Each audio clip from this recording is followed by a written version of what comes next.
take it upon themselves, irregardless of what that impact means to them, to do the right thing, because you know it's the right thing to do. And so when I think about who my heroes are, I would have to say that my heroes are the everyday people in this community here in Greater Columbus who are taking a stand to do the right thing.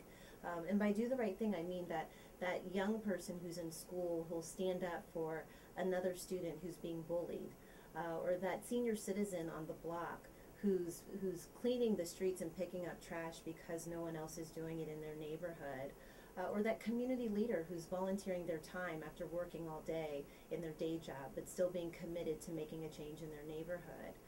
So my leaders are those everyday people that I have the pleasure of working with and interfacing with through my role here as Director of Community Relations. Okay. One little question I have. Two more. Um, how important is education? Education is the game changer for everyone, but most particularly it's the game changer for African American youth. And I say that because we can't determine our family, our socioeconomic status, but education can change the beginnings to a different outcome for our young people. So I would say that education is priority number one for our young people.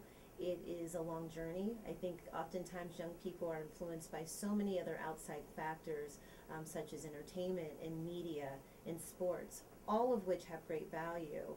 But at the core of that success, the one thing that I would encourage youth to do and to know is that you can always fall back on your education when you're seeking those other opportunities. Again, it's the game changer, and it really does help define long-term your future and success. And last. Okay, let me just think that through for a minute.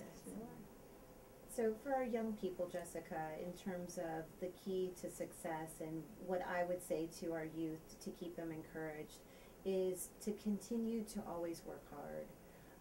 Many of us, as you know, we have to work for what we want to achieve in life.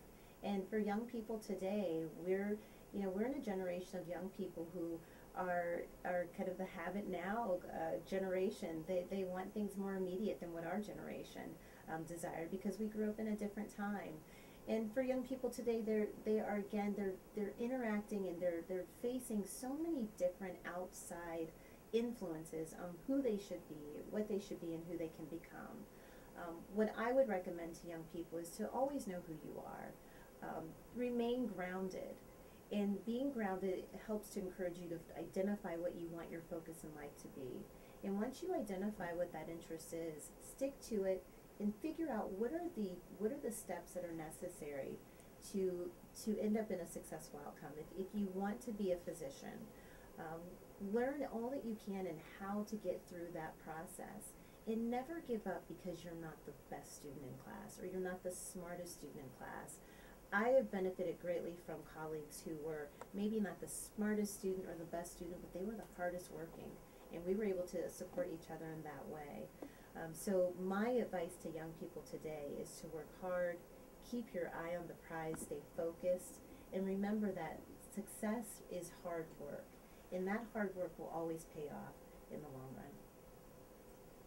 Well said. Well, thank you again, Ms. Thank Mingo, you. Dr. Angela. Yes, that's for the young viewers out there. Focus, hard work. It is work, but in the end, you will win. It is worth it. And taken from a woman that is definitely sitting where she's supposed to be sitting, because she applied those very principles in her life. She had a dream, she was focused, and she worked hard for it. And that's something that we can all take something from. Again, thank you again, Thank Angela. you. I'm very honored. I'm Jessica Richardson for City Talk. This is the Ladies Who Lead series. Recent graduate of the Ohio Center for Broadcasting.